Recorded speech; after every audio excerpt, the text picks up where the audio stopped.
Hi everyone. Okay, so today I'm going to be going over the Opus 53 number 21 Waldstein Sonata, Beethoven Sonata. I did run into a few technical difficulties, so we're going to be looking at it this way. So hopefully that doesn't distract from this beautiful sonata. So first off, I want to go over the name and where that came from, and then also look at the form, some important harmonic movements, and then also what kind of makes parts of this sonata stand out as far as some new textures or things that Beethoven brings into some of these movements that he hadn't used a lot of before. So we'll kind of look at that. So first off, the name Waldstein is the name of one of his early sponsors, mentors, and friends, Count Waldstein. He actually helped sponsor some of the early lessons that Beethoven went and took from Haydn.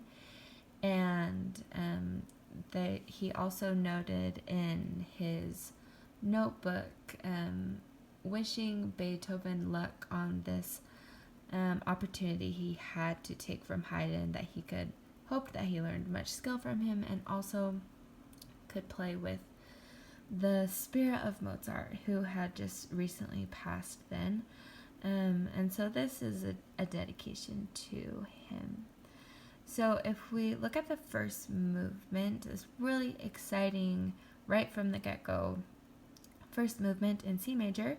It's in Sonata Allegro form, pretty straightforward with a coda at the end.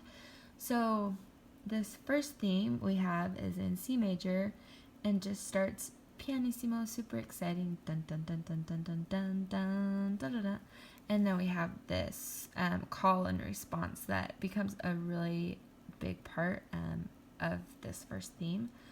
When we come back in B flat, dun dun dun dun dun dun dun dun, kind of builds that over and over. And then when we come back to the C, from B flat to C, this is where I feel like a lot of the orchestral writing starts in this movement.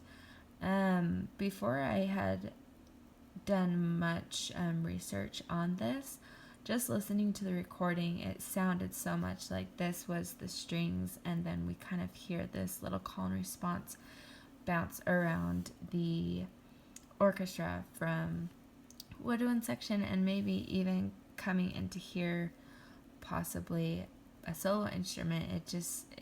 It sounds really nice over that string like writing. Then we come into theme number 2 in E major, which I think is something to be noted, that it's not going to the 4 or the 5 or a close minor, but it's going to the E major. And it's this really beautiful, more chordal texture here.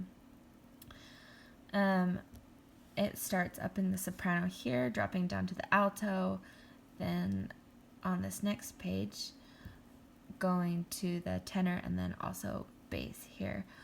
Something that's beautiful about when he brings it down even to the third lowest register, he starts to kind of ornament it with this triplet in the right hand. It's really, really beautiful, and the triplet also becomes really important to that third theme. And then also it goes into 16ths here, kind of making it a little bit more exciting. And then we kind of wander through E minor, going into C technically, but doesn't really feel like C until we finally come back to this, the return, so the repeat. But really to the development after we come back to the repeat. So the development here is, I don't want to spend a ton of time on it because there's so much in this sonata that's so beautiful I want to get to. But basically, if I had to sum this up, it would be a really unstable call and response. it just goes all over the place trying to find its way back to the recapitulation. Here, when it goes to a pianissimo, it comes more into a 2-bar as he adds this half note here, just kind of elongating it, making it a little bit more full. And then finally we get back to the dominant kind of this rumbling sound to the recapitulation. And it's just beautiful. As we go back, we get to this coda here, which starts on the Neapolitan, which I think creates this beautiful mood for this kind of ending, just anticipation for the end. He starts on the Neapolitan, then starts some syncopation here, ascending up with these grace notes. It just adds a lot of excitement. We finally get back to the theme on the very last page, theme 2, sorry, and it's in C instead of E this time. And so you kind of think that here we're at the end, we're going to end in this nice little chordal, slower theme, and he just pulls you right to the B right before the resolve, does it again, and then resolves back into the theme 1 and ends really exciting with the fortissimo. Okay, looking at this second movement, something that is important is that this is actually wasn't his original plan for the second movement. He wrote this kind of variations in F, played it for some of his friends, and it got some heavy critique for it, that it didn't really fit into the sonata. And so even though Beethoven didn't love that, people didn't love it, he ended up changing it to this really slow dun dun da dun dun da dun, and it's in ABA form, just really kind of a contemplative, pondering second movement. It's really short, just a page and a line, and really leads nicely into the third movement, which is rondo form. So I don't want to spend a lot of time on the second movement because I think there's more important things in the third, but it really feels like at the end here it does say to go right into the rondo, so it does almost feel like just this little interlude to bring us into the rondo C major that actually ends on the 5 resolving to that first beat. So it's very much really feels part of the third. So yeah, for rondo we have starting off in C major, this beautiful high melody, dun, dun, dun, dun, dun, bum, bum. And then when he comes down here for the C, it kind of creates this low bass pedal point.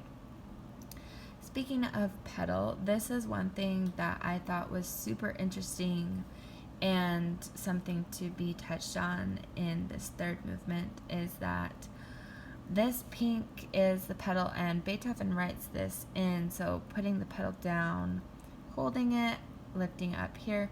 So there is actually a passage later on that it's a full 2 lines of pedal holding it down.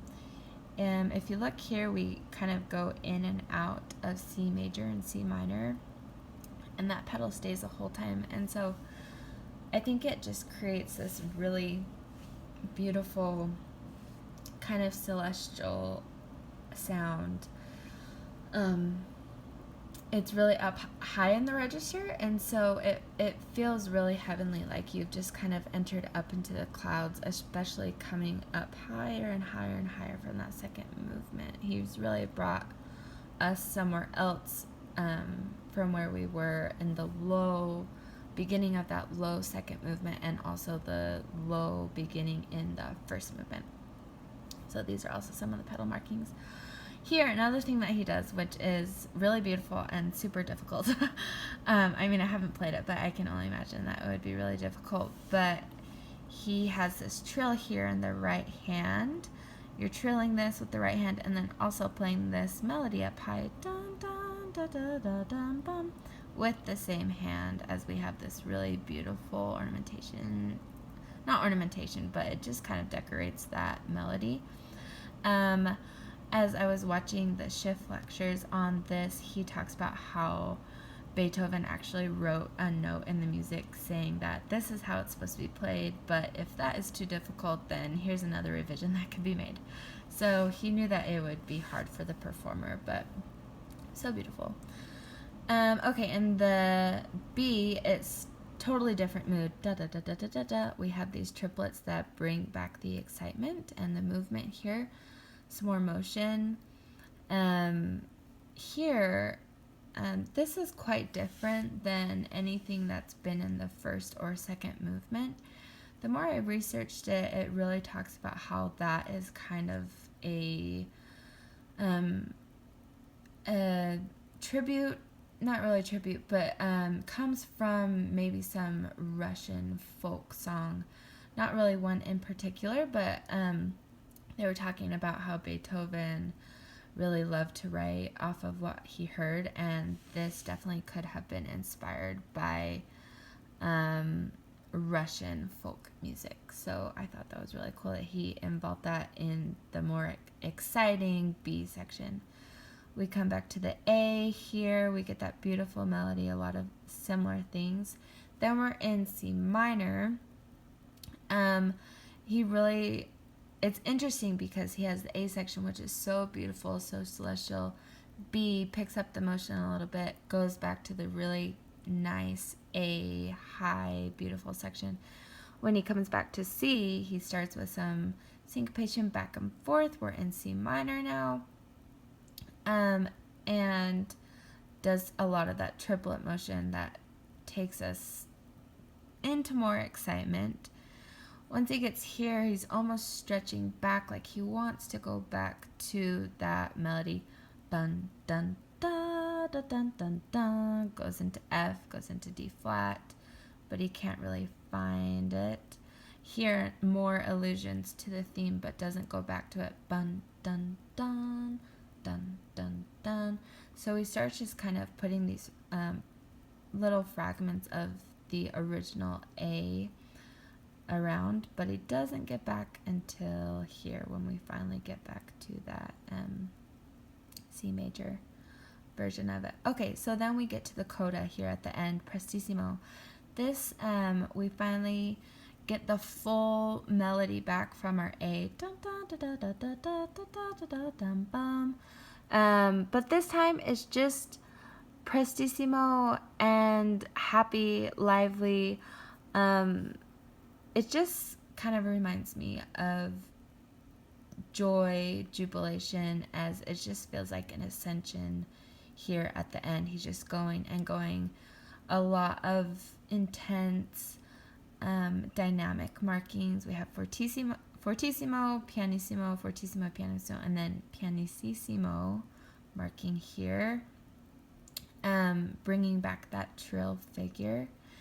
And then finally, just kind of accenting back and forth on a variation of that original theme, all the way to a really joyful, exciting ending with a fermata on this last rest, which I thought was also interesting because it's the end, you're kind of fortissimo, forte, forte, throwing off on that last chord, but he wants to leave kind of this moment of just this joy and ascension at the end, I thought. And I think that's really beautiful.